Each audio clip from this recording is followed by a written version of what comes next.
Fala, meu povo! Sejam muito bem-vindos a mais uma Afra Talks. Como sempre, no horário de sempre, com os assuntos de sempre. Bora tocar o terror em conjunto, faz assim com a mãozinha que o Henrique gosta. E bora lá para mais um tema aqui para explodir as nossas cabeças. Deixa eu só mexer aqui, Que isso, mano? porque eu observei ali que ficou ruim pra legenda, tá ligado? Então, para quem tá chegando agora e ouvindo aí do Spotify, nosso filmmaker aqui tá movendo a câmera e assim tá melhor? Tá ótimo.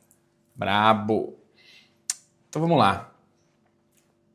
Tema pressão é um privilégio. Isso é uma das coisas que,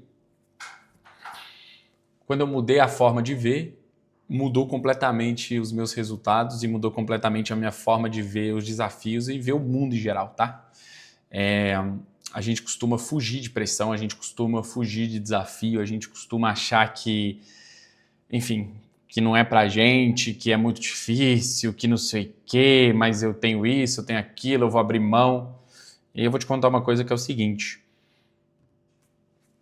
estabilidade não existe, né? É uma frase famosa aí do Flávio Augusto, mas é uma máxima que não necessariamente é dele, mas que é real, porque tudo muda o tempo todo, né? Se você for pensar, a gente está numa constante mudança e isso é a coisa mais maravilhosa de estar vivo.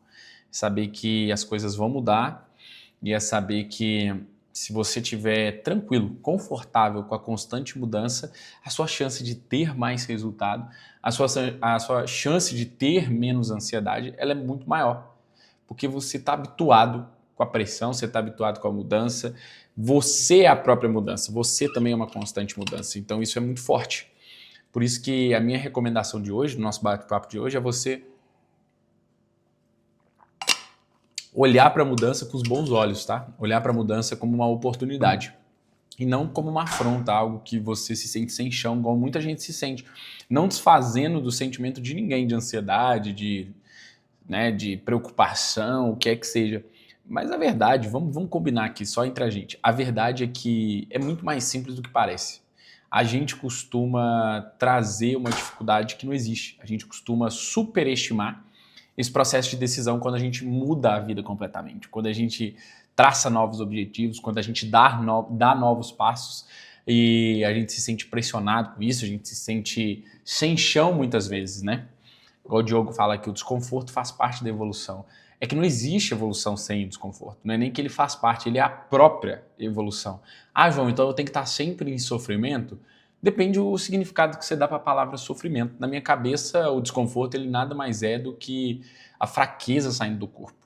Né? A fraqueza saindo do corpo, a fraqueza saindo da mente, a fraqueza saindo da alma, você se tornando uma pessoa melhor, você se tornando uma pessoa mais próspera, uma pessoa que aguenta mais pressão, uma pessoa que é forjada nisso. Então você imagina que para você forjar determinada peça, você vai botar ela numa pressão, você vai botar ela sob um calor intenso, né? Você forjar uma peça de estanho, uma peça de cristal, uma peça de qualquer coisa, você vai botar ela sob pressão, você vai botar ela sobre dificuldade, e aí sim ela vai crescer, ela vai desenvolver, ela vai ter um formato depois que as pessoas vão falar assim, que coisa mais linda. Mas a verdade é que ela passou por muita dor, passou por muito desconforto para se tornar aquilo, né? Então, na sua vida, e na minha vida sempre foi assim, e quando eu virei a chave para isso, tudo mudou, se sentir confortável com esse processo de lapidação faz com que você esteja constantemente em crescimento. Porque se você busca isso intencionalmente, você vai desbloquear coisas que você não desbloqueia no conforto, você não desbloqueia num marasmo. É chato conviver comigo e eu falo isso muitas vezes para meus irmãos, para minha Beatriz, para todo mundo que está em volta de mim, né? Mas já acostumaram, por quê? Porque eu sou uma pessoa que eu sou muito instável. Como assim, João? Mas você vê isso como positivo? Ei, deixa eu te contar, se eu não fosse instável, eu não estava em Portugal, se eu não fosse instável, eu não tinha começado a empreender, se eu não fosse instável, eu não tinha escalado uma empresa, se eu não fosse instável, eu não contratava pessoas. Como assim, João? Não estou entendendo. Porque a instabilidade, a inquietude é o que traz progresso. É o que traz uma vontade de continuar em movimento. Se eu tivesse confortável onde eu tô, onde eu estava, eu não precisava sair do lugar. Afinal, eu estou confortável. Para que eu vou me movimentar? Para que eu vou sair do lugar? Então, quando a gente procura se formar, quando a gente começa a investir em desenvolvimento pessoal, quando a gente começa a investir em formações, quando a gente faz provas que nos desafiam, o que a gente quer? A gente quer mudança, a gente quer instabilidade, no sentido de não estar mais satisfeito com a estabilidade anterior, com a forma de ser anterior. Quão brutal é isso? Quão brutal é você ter isso como estilo de vida? Outro dia eu falava, uns dias atrás, sobre como eu vejo isso, né? Então, a gente fala muito de disciplina. Eu acho que disciplina não vale de nada. Tem coisas muito maiores que disciplina. Então, motivação, depois disciplina, depois hábito, depois estilo de vida. Um hábito é maior do que uma disciplina. Por quê? Porque já é algo que você não precisa nem de disciplina, você já faz. Quando é estilo de vida, já é um hábito que você não consegue viver sem. Isso mesmo, o ser estável não é mal. Sair do comfort zone é muito importante. Todos os dias, o Vitor provavelmente é alguém que está constantemente buscando progresso também, senão ele não estava onde ele está, ele não tinha saído do lugar, ele também não tinha empreendido, ele não tinha alcançado certos patamares no nosso mercado, que ele só alcançou porque ele entrou em movimento, tá? Então, a primeira grande mensagem que eu queria deixar para vocês nessa live, de entender que a pressão é um privilégio, é entender que sob pressão você está em movimento constante. Eu vou fazer uma maratona no domingo, e eu nunca fiz uma maratona, mas eu já fiz um Ironman. Então, na minha cabeça, a maratona, ela vai ser um desfrute. Vai ser ali, não posso dizer uma brincadeira de criança, porque é foda pra caralho, mas vai ser um momento de desfrute, um momento de desbloquear algumas coisas por causa do volume de corrida. É bem longo. E eu fico botando pressão na galera que trabalha comigo, bora fazer a maratona. Aí alguns falam assim, cuidado, depois um passa mal, você ainda vai se ferrar com isso. Mas obviamente que eu só pressiono aqueles que eu sei que estão minimamente treinados para isso. Mas que a única coisa que impede de fazer é medo. A única coisa que impede de fazer é o receio de não dar certo. Deixa eu te contar, já deu certo. Se você não coloca aqui, falando doideira aqui, metafísica, se você não coloca uma possibilidade onde aquilo não é uma realidade, dificilmente aquilo se concretiza, porque na sua cabeça não existe essa possibilidade. Eu vi Quem aí já viu um documentário do Arnold Schwarzenegger na Netflix? Vocês têm que ver, gente. É muito brabo. Deixa eu ver qual que é o nome aqui. Eu acho que é o próprio nome dele, né? O Arnold Schwarzenegger, documentário Arnold Netflix. Chama Arnold mesmo. É brabo esse documentário e mostra como é que o cara saiu do nada no interior da Áustria e se tornou um ícone nos Estados Unidos, simplesmente porque o cara, there is no plan B, cara, não existia plano B pro cara. O cara, ele tava determinado a fazer história nos Estados Unidos. Ele até governador da Califórnia virou. Simplesmente porque o cara entendeu a metafísica da coisa, ele entendeu que não tem outra possibilidade, que ele vai fazer o que tem que ser feito, que ele vai crescer dentro daquilo que ele determinou que vai crescer. Ah, João, mas parece que eu tento e não tenho resultado, parece que eu tento e não consigo. Será mesmo? Será mesmo que a sua percepção sobre tentar, ela está congruente com a realidade? Porque, vamos combinar, a gente está numa geração que se vitimiza muito rápido, que entra no modo desculpinha muito rápido, sabe? E por vezes, aquela percepção que a pessoa tem como esforço da parte dela, se comparado com a realidade, aquilo não vale nada. Então tenha atenção a isso. Tenha atenção do que como se diz em Portugal, uma expressão que eu acho que resume bem isso, que é tenha noção do que a casa gasta. O que eu quero dizer com o que a casa gasta? É do que realmente Como é que eu posso explicar isso de uma maneira fácil de entender para quem não conhece a expressão?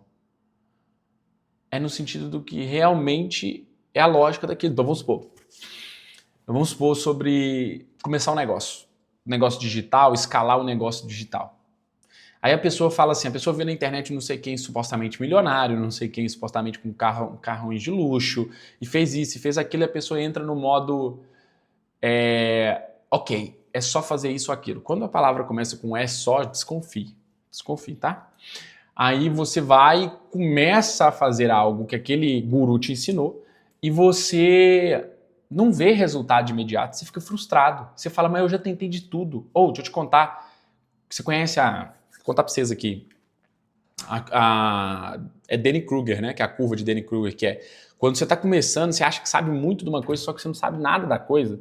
E você tem uma confiança lá no alto, porque na prática você acha que sabe pra caramba. E aí você vai vivenciando aquilo e aprendendo sobre aquilo, você chega à conclusão que, na verdade, você sabe muito pouco. Você sabe que você é muito limitado. Então, o que é? É o gráfico que, na vertical, está o seu grau de knowledge, de conhecimento, e na horizontal está o seu grau de confiança. E aí eles interligam. Quanto menor o seu conhecimento no início, mais você se sente confiante. Por quê? Porque você não sabe o que a casa gasta. Tá? E depois você diminui o grau de confiança porque você começou a aprender mais sobre aquilo e você viu que é bem mais complexo do que você imaginou. O digital é assim. Deixa eu só ver aqui, ó. Geração que se vitimiza e desiste a primeira. Não podemos. Tem que insistir porque vai haver um dia em que as coisas vão virar a nosso favor. É isso, é o Dunning-Kruger aqui, ó. Vai chegar um momento em que a sua confiança versus o seu conhecimento, eles vão ser congruentes. Você vai ter um nível de confiança alto porque você sabe que domina o assunto. Eu vou te falar, hoje 6 anos depois de constante trabalho no ambiente digital, 4 anos depois de empreender no digital, a minha confiança hoje, ela se tornou paralela à minha confiança quando eu comecei no dropship em 2018. Porque no primeiro mês... 2018, eu comecei trabalhando para a empresa de D2C antes. Eu achava que eu sabia muito, porque eu tinha feito o curso do Érico Rocha, porque eu tinha feito o curso de não sei quem. Mal sabia eu que era só a pontinha do iceberg, que é tanta coisa embaixo, tanta coisa, mas o nível de confiança estava lá no alto. Então saiba questionar a si próprio. Saiba questionar a si próprio. Saiba desenvolver cada vez mais aquilo que você está fazendo e entender, ok, eu tenho uma área de domínio aqui forte, mas eu tenho muito para aprender. E é engraçado que as pessoas com nível de consciência maior se põem numa posição de aprendizado cada vez maior. Porque por mais que ela tenha confiança, ela já desenvolveu uma humildade porque ela entendeu que o jogo não é para qualquer um. E quando você entende que o jogo não é para qualquer um, a sua humildade aumenta. Porque você começa a ter empatia.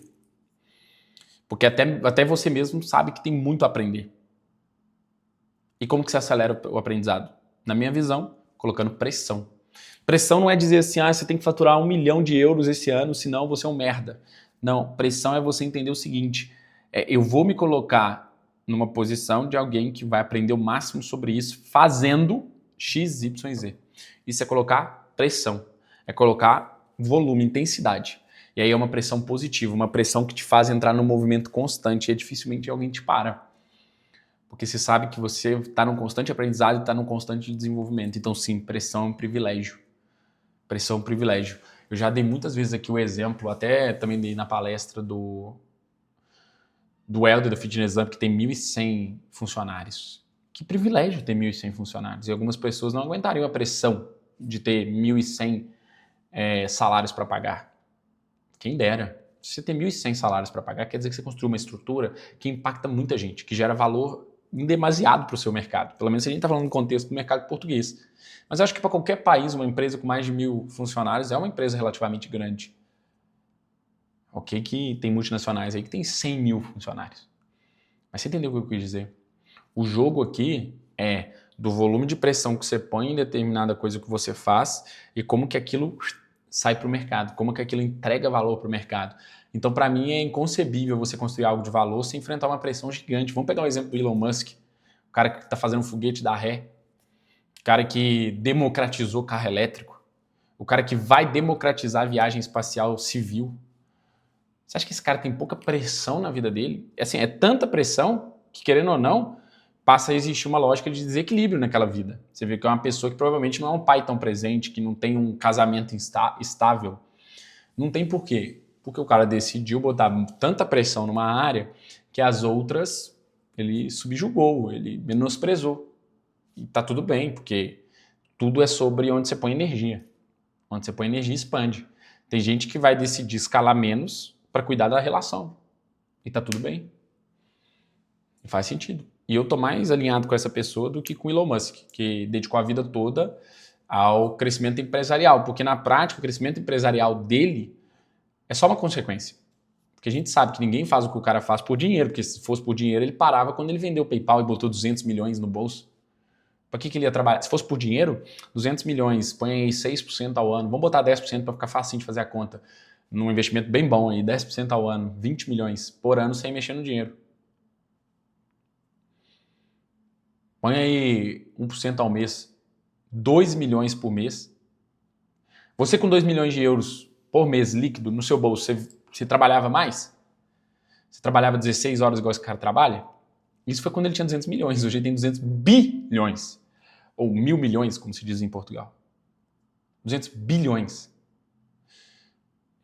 É um patrimônio e tanto. Mas por quê? Porque ele já parou de jogar o jogo do dinheiro há muito tempo. Há muito tempo mesmo, desde muito novo. Porque o objetivo dele é mudar o rumo da humanidade, não é ganhar dinheiro. E mesmo que você não esteja aí no caminho de mudar o rumo da humanidade, eu também não, eu só quero mudar o rumo do meu mundo, né? Não da humanidade toda. Como? Gerando valor para aquelas pessoas que eu consigo chegar próximo, que eu consigo impactar. E gerando valor para essas pessoas, aí sim eu consigo desembolar empresarialmente, eu consigo crescer, consigo desenvolver. E esse é o principal foco. E depois todo o resto é consequência. Só que também não tem como você colocar esse foco sem enfrentar pressão. Sem enfrentar um empenho acima da média. Tem que ser, faz parte do jogo. Ah, João, então você está colocando aí o empreendedor digital, a pessoa que desembola um projeto, ou o que é que seja, como melhor do que uma pessoa que decidiu ser CLT, ter um emprego de 9 a 5. Não, cara. Não é sobre isso, é sobre o que funciona para você e o formato que você entende que gera valor. Tem gente que vai escolher determinada profissão para gerar valor. Tem gente que vai empreender para gerar valor. Tem gente que vai desenvolver uma ONG para gerar valor. Não importa. O que importa é a pessoa ter uma visão de movimento, é ter uma visão de entrega. Isso para mim é o que... Aquela pessoa que é acomodada e que ela não desenvolve nada para agregar na vida dos outros, nem em formato de empresa, nem em formato de conhecimento, nem em formato de iniciativa, nada, não faz nada. Ela só veio aqui para viver os 80 anos médio aí do português normal, os 75 anos médio do brasileiro normal, e depois morrer e bora para frente. Essa pessoa ela não tem a minha admiração, né? Foda-se a minha admiração, mas o que eu quero dizer é uma pessoa que veio o quê? Contribuir com índice de... Sabe? Vocês entendem o que eu quero dizer? Então, para mim, é muito óbvio que a pressão é um privilégio porque ela tá totalmente condicionada, ela está totalmente conectada com a sua capacidade de entregar, com a sua capacidade de abraçar grandes projetos. Exemplo, Digital Connect, nosso evento que vai rolar agora, para mais de 200 pessoas aqui no Porto, pessoas que são empreendedores digitais, são curiosos sobre o digitais, estão escalando o digital, essas pessoas são o nosso ICP para o Digital Connect. E assim, fazer evento é uma parada que dá trabalho. Fazer evento é uma parada que te coloca sob pressão. Porque você tem que esgotar o auditório, você tem que se comprometer financeiramente, porque é um alto investimento.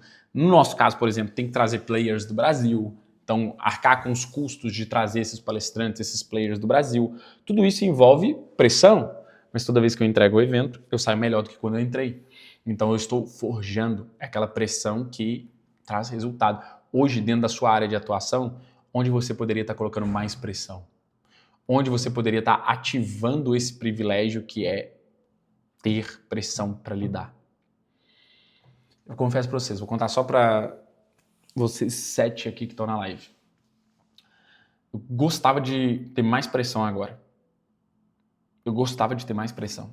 Gostaria mesmo de ter mais pressão para lidar agora, porque a pressão, o nível de energia e frequência que eu tô versus a pressão que eu tô lidando agora, na minha opinião, tá? Ainda é pouca. Eu aguento mais pressão. Então eu gostaria de ter mais pressão. Então eu vou em busca dessa pressão. Às vezes tem alguém ouvindo pensando assim, caralho, velho, o João é desnorteado. O João não bate bem dessa cabeça dele, não. Deixa eu te contar. Por que eu quero isso? Porque eu acabei de dizer para vocês que esse volume de pressão ele é diretamente proporcional ao seu nível de crescimento. Por isso que eu me inscrevo em provas, por isso que eu me desafio constantemente, por isso que eu empreendo, por isso que eu emprego pessoas, porque eu sei que a pressão me forja. Eu sei que a pressão é um privilégio. E eu tinha tudo para querer o contrário. Sabe por quê? Porque eu venho de uma família que é instável financeiramente, que passei dificuldades quando era adolescente, então eu poderia querer justamente o oposto. Eu poderia querer ser funcionário público para não ter nenhum risco, entre muitas aspas, nenhum risco de ter inconsistência financeira, de ter esse tipo de pressão para lidar. Mas não consigo. Eu não consigo pensar assim. Porque a minha capacidade de impacto condicionado a uma estrutura pública, ainda mais estrutura pública que funciona pior ainda, ela estaria muito condicionada, sabe? Seria bem difícil para mim propagar valor e entregar o nível de valor se eu tivesse mergulhado num volume de burocracia bizarro, que é, por exemplo, o setor público. Pelo menos dos países que eu conheço, Portugal, Brasil, Alemanha, lugares que eu morei. Então, o que eu enxerguei no empreendedorismo digital? Eu enxerguei um veículo para exponenciar o que eu tenho para trazer, para escalar o que eu venho fazendo, para me colocar sob pressão e, em resumo, para gerar muito valor. Entende?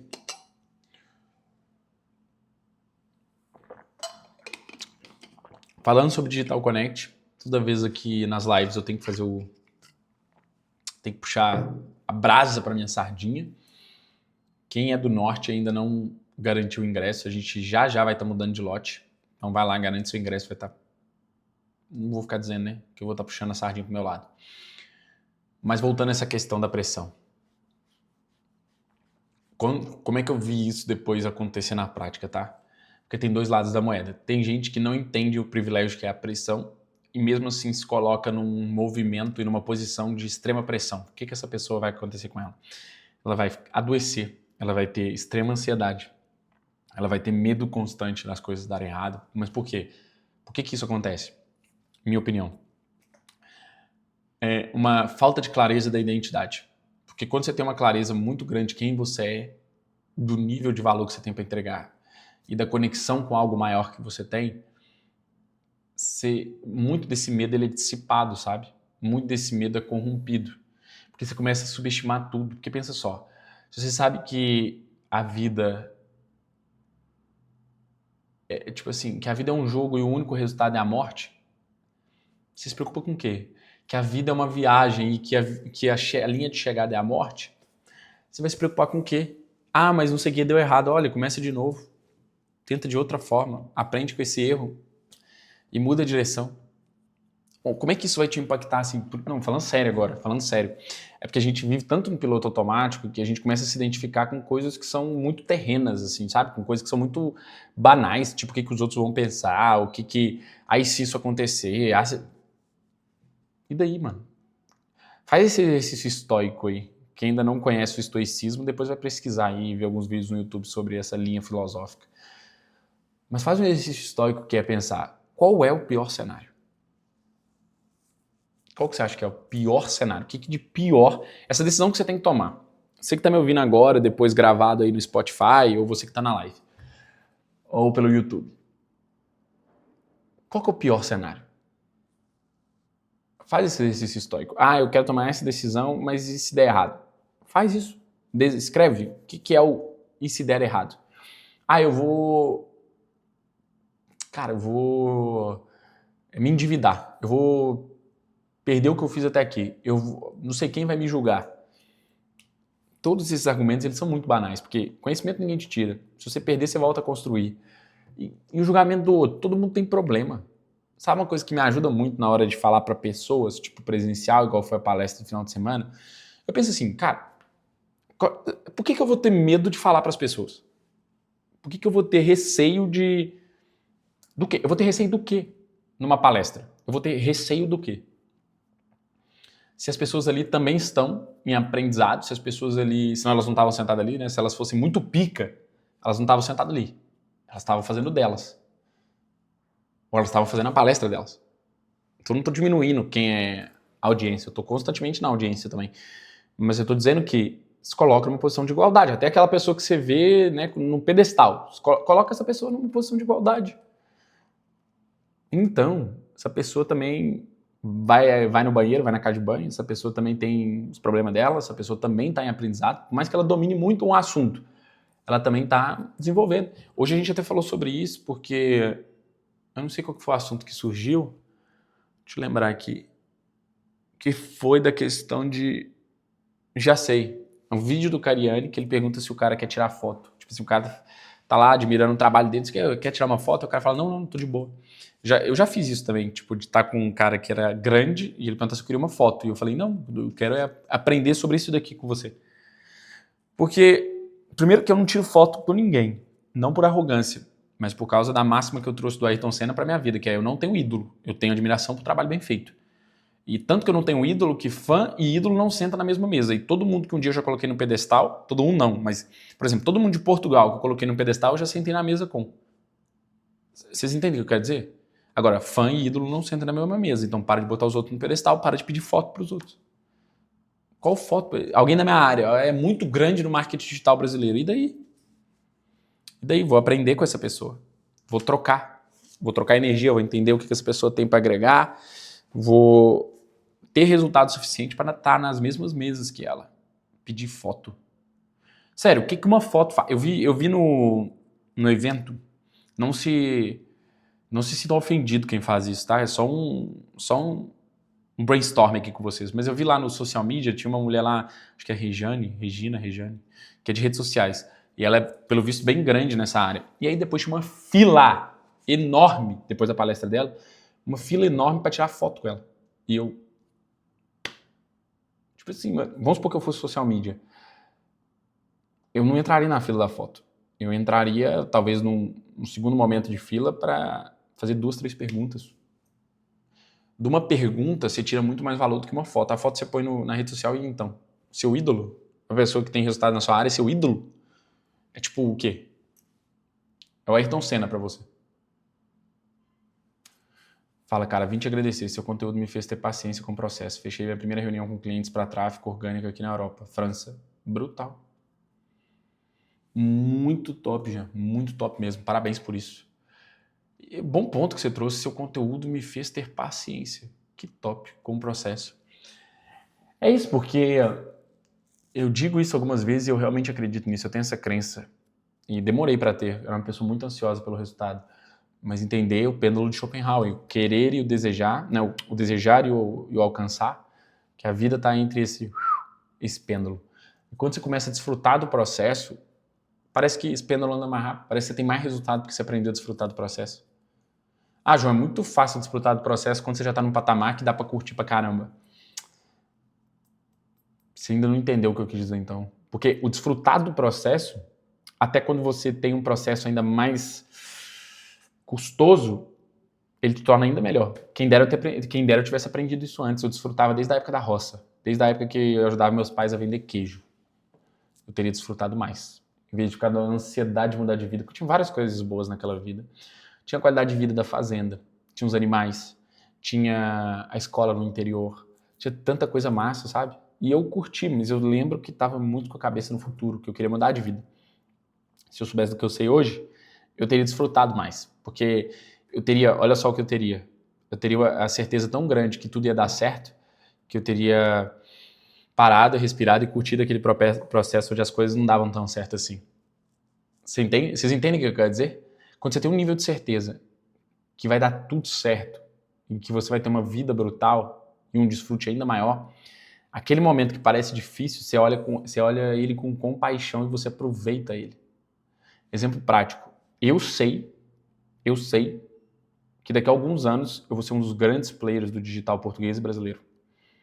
Tipo assim, é a minha lógica de metafísica, que não existe outra possibilidade. Eu serei um dos grandes players do digital. E aí eu curto muito esse processo de fazer live para 6 pessoas, de falar e ter pouco engajamento, de ter um time ainda pequeno, tá faturando meus primeiros milhares de euros. Eu curto muito esse processo, porque eu sei que ele é passageiro, porque depois o nível de pressão e responsabilidade vai ser ainda maior. Nossa, João, que arrogância. Se você sentiu isso, que você não entendeu o que eu quis dizer, você realmente não foi lá no fundo. Mas eu vou repetir a lógica aqui. Quando você começa a entender quem você é e o que você é capaz de entregar para o mundo e alcançar, você tem uma certeza tão grande que as coisas vão dar muito certo e prosperar tanto que esse momento onde as coisas parecem mais difíceis se torna um momento de curtição.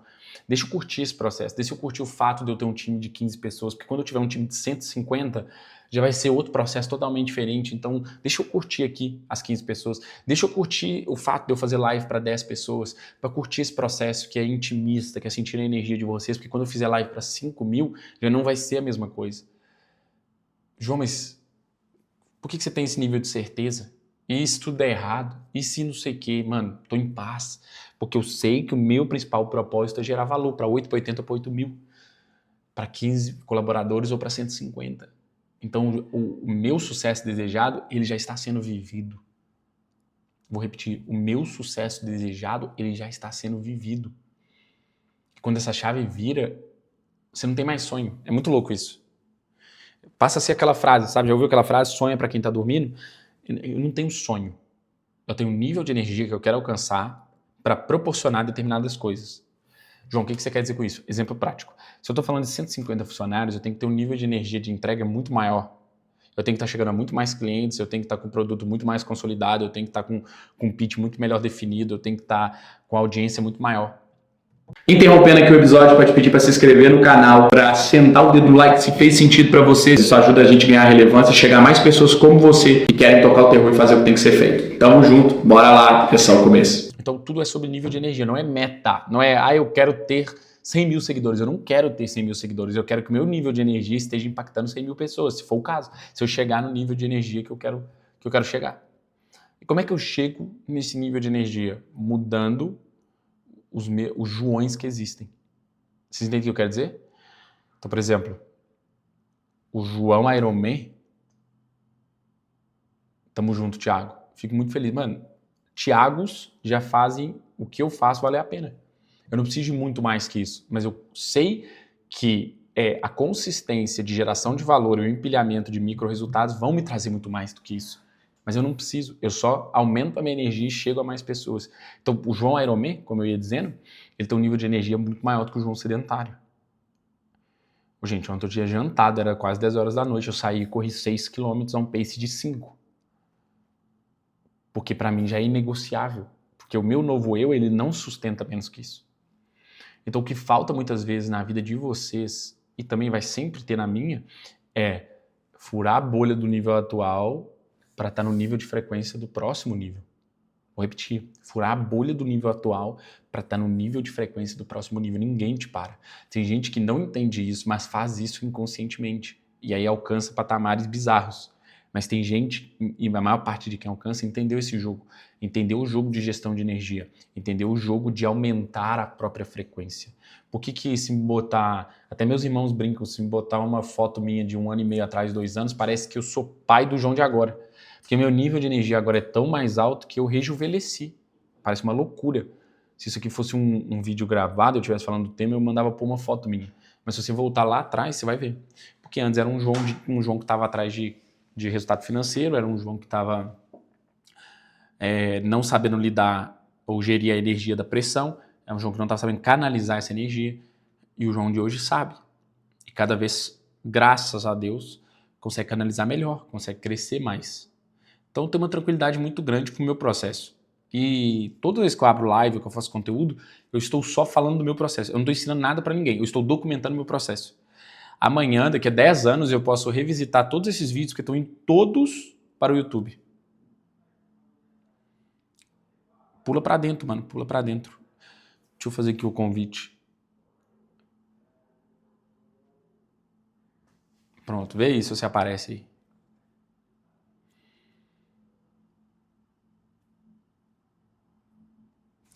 Deixa eu ver, já chamei o Jean aqui. Agora vai. Fala, mestre. Fala, de boa? De boa, deixa eu ajustar aqui a câmera. Manda bala, manda sua pergunta. Também tá aí com um capzinho, com um bonezinho? Estamos combinando hoje. Tá bagunçado. Mas a minha pergunta é basicamente: eu vi que você documenta enquanto você está no processo de chegar onde você quer chegar. Eu tenho receio, né?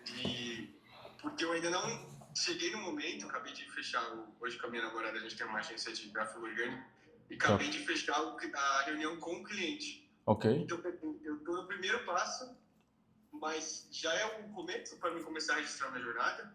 Ou eu tenho que esperar ter algum resultado para mim começar a registrar? Porque no final das contas, o que eu quero é poder viver dessa...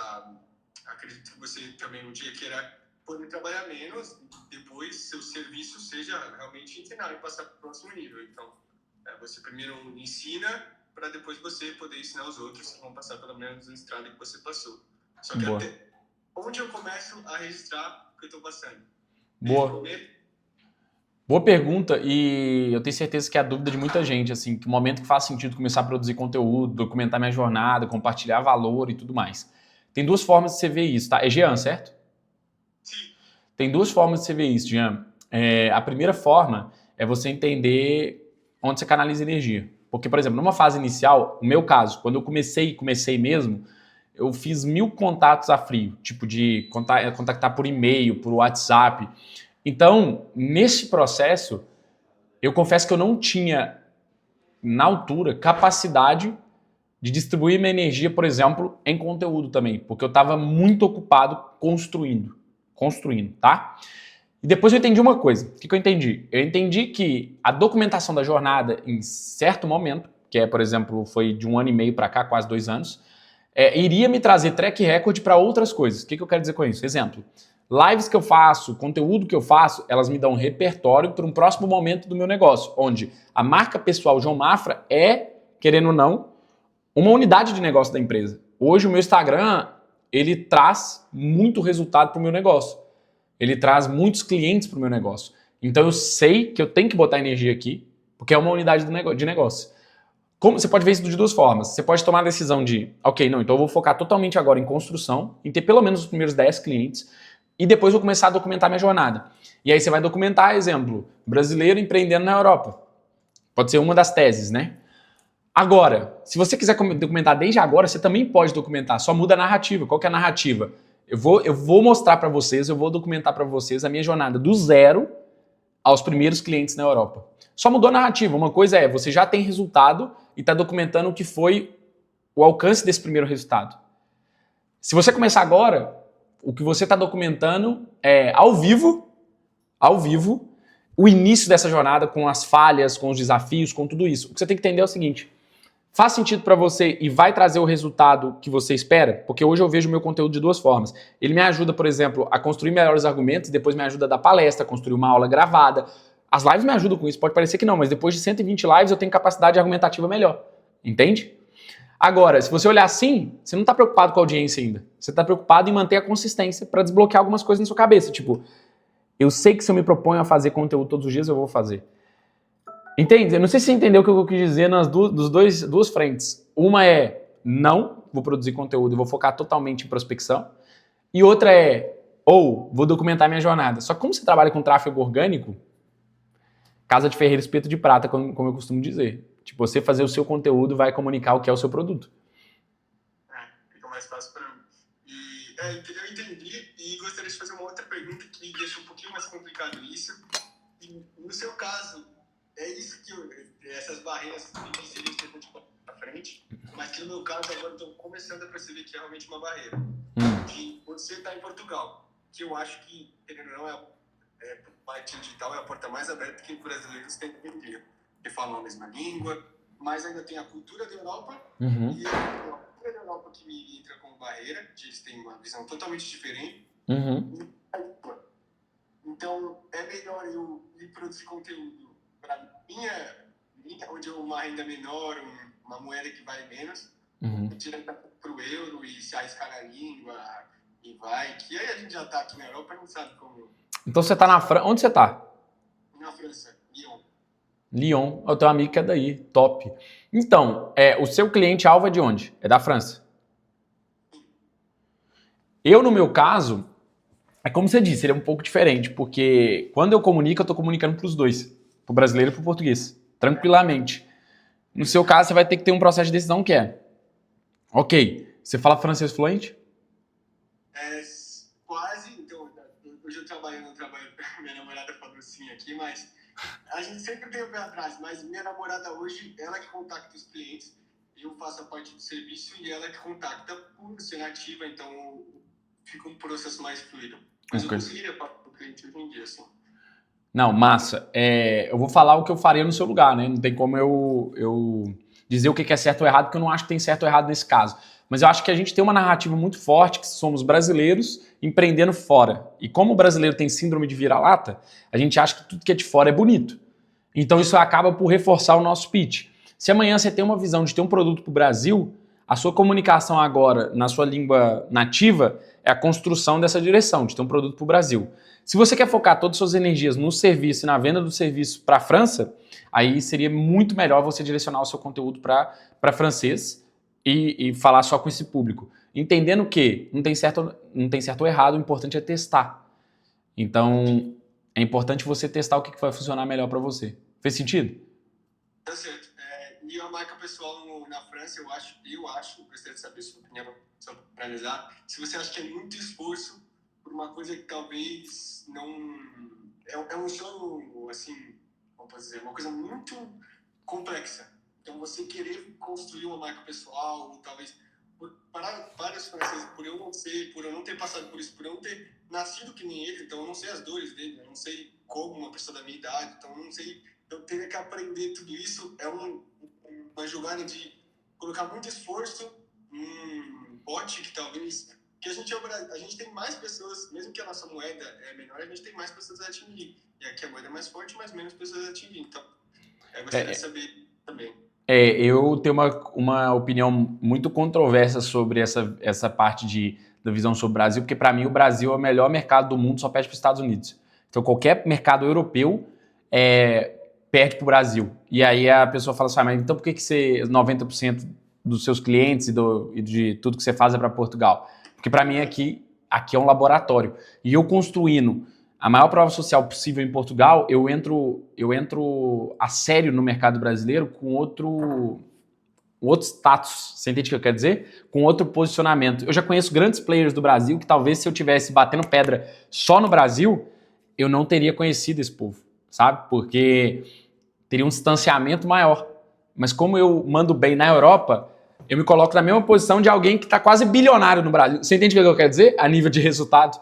Como espectador aqui, como eu te assisto, como eu já te falei no YouTube, assisti bastante, eu vi você como se fosse seu diferencial. É isso. Eu não preciso atingir lá. Então, no Brasil tem muitas pessoas que fazem isso. Eu acho que o Martin está até um pouquinho mais avançado que aqui. E aqui está um pouquinho mais no passado. 5 anos, em média. 5 anos na frente. O que está rolando aqui em Portugal, rolou no Brasil em 2018. Exemplo prático. Aqui está rolando um boom de infoprodutos. Foi o que rolou em 2018 e 2020 exponenciou no Brasil. E aqui está rolando agora. E o próprio português, que é do digital, sabe disso. Por isso que ele vai em muitas formações no Brasil. O que eu acho, Jean, que é uma grande vantagem competitiva sua. Se você construir uma boa audiência no Brasil, frente a comunicar o seu desafio de construir uma agência na França, amanhã, essa audiência que você construiu no Brasil e essa narrativa que você construiu para o Brasil, ela serve de prova social para o francês, que é assim, cara, o cara manda bem no Brasil e tem contexto sobre a França. Por mais que o francês seja ainda mais bairrista que o português. Entende? Então, eu no seu lugar, eu usaria a estratégia de captação para a França, mas conteúdo para o Brasil. É minha opinião, entendendo o seu caso de forma superficial. Não entendi ainda em profundidade, não sei detalhes, mas entendendo superficialmente, essa é a estratégia que eu usaria. Sim, e uma crítica que pode aparecer, que ficou com medo também, é uma barreira besta que a gente coloca quando está começando, mas o fato de eu ter a minha namorada como contato com o cliente, os brasileiros podem sentir essa barreira como eles conseguiram porque ele tem alguém que ajudou ele, entende? Tipo, eu não conseguiria fazer isso tudo sozinho. Tipo, sabe aquela coisa de pra você é fácil, sabe? Sim, mas e daí? Saca? Tipo, porque eu entendo o que você quer dizer, mas você tá criando um problema. Sabe aquela lógica de 90% dos problemas que a gente cria na nossa cabeça, eles nunca vão acontecer? A minha namorada é portuguesa também, mas a interferência... Ok, a sua fala com o cliente, ela trabalha com você, tudo bem. Mas, sabe, mano, tipo... Se alguém falar isso, você fala assim, olha, arruma uma namorada francesa, não me enche o saco. Tipo, foda-se, saca? Tipo, vai... Você tá fazendo o seu e é isso, cara. Tipo, não dá pra criar esse problema antes dele existir. É um problema pra quando você tiver uma audiência muito grande, tiver um produto muito bom e a galera estiver tentando achar defeito. Aí alguém vai falar de uma merda dessa, você vai falar assim, olha, fica à vontade em vir pra França e arrumar alguém e não me enche o saco. Eu, no seu lugar, era esse o posicionamento. Entendi. Faz sentido? Faz sentido. Boa. Top. Olha, espero ter te ajudado. Não sei se você tem mais alguma pergunta. Não, eu achei que era um número bobo e eu acho que um dia, eu fui pensando, né? A gente tenta pensar. Eu achei que um dia, talvez eu consiga dar um resultado para uma pessoa que passou pelo mesmo. Eu consiga dar solução para uma pessoa que está querendo meu conhecimento. Uhum. Consiga dar solução e use ele como uma prova, por exemplo.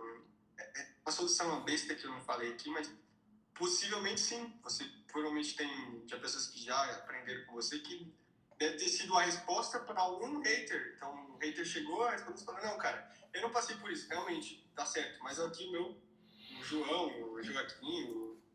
Mano, é que eu não podia ser mais indiferente a hate do que eu sou, saca? Tipo assim, eu realmente acho que pra uma pessoa perder tempo, igual eu tô rodando um anúncio pro evento. Inclusive aí, ó, se vocês estão na França, estão em Lyon, dá pra vir no evento, hein? Dá pra vir no evento e absorver esse nível de conteúdo. Mas aí tem lá uma galera ressabiada que comenta umas coisas, nada com nada, tipo, esses brasileiros vêm cá e não sei o quê. Aí o outro falando banha da cobra, que é uma expressão portuguesa pra charlatão. Umas paradas assim, eu fico olhando e falo assim, gente, coitado. É tanta bloqueio que essa pessoa tem pra ela perder tempo comentando o anúncio do outro, comentando o conteúdo do outro, que eu só consigo ter pena, sabe? Então, adota isso pra sua vida, tipo, talvez agora você esteja preocupado com hate, mas o hate é só a validação de que você tá chegando a mais pessoas. E vai ter tanta gente que vai ser impactado pelo bom conteúdo que você faz, que você vai ser, tipo assim, eu sou muito mais grato a quem, tipo assim, você manda assim, cara, me ajudou pra caramba a desbloquear certas coisas aqui, já fechei o primeiro cliente. Pra mim, isso vale mais do que isso, tipo, a energia disso, pra mim, vale uma energia de 100 hates. Ajudar uma pessoa versus 100 pessoas criticando. Porque, tipo assim, a pessoa que para pra criticar o trabalho do outro, ela não é alguém que tá onde eu quero chegar. E ela não é alguém que passou por onde eu quero passar, entende? Então eu sou indiferente a ela. Então adota essa perspectiva sobre hate, que você vai fluir o seu trabalho sem se preocupar nada com isso. Você não precisa nem ter... Quando você fala assim, eu vou ter ajudado pessoas e vou ter a prova social de que não faz sentido aquele hate. Você não precisa se justificar, cara. Tipo, foda-se aquele hate. Tipo, nem perca tempo de mandar a prova social pra... Entende o que eu quero dizer?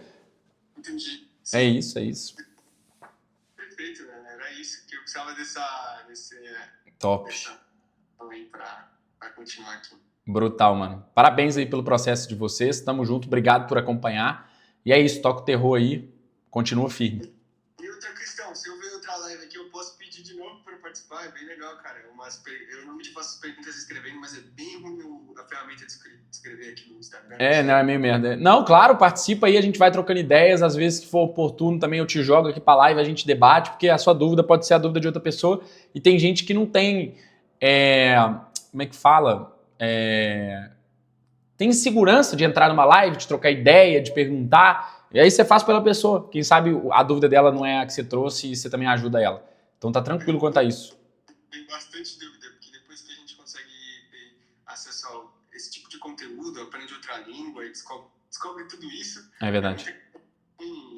Nosso caminho não é muito comum, não é muito fácil de achar. Então, não tem tanto João por aí no YouTube, não tem ainda.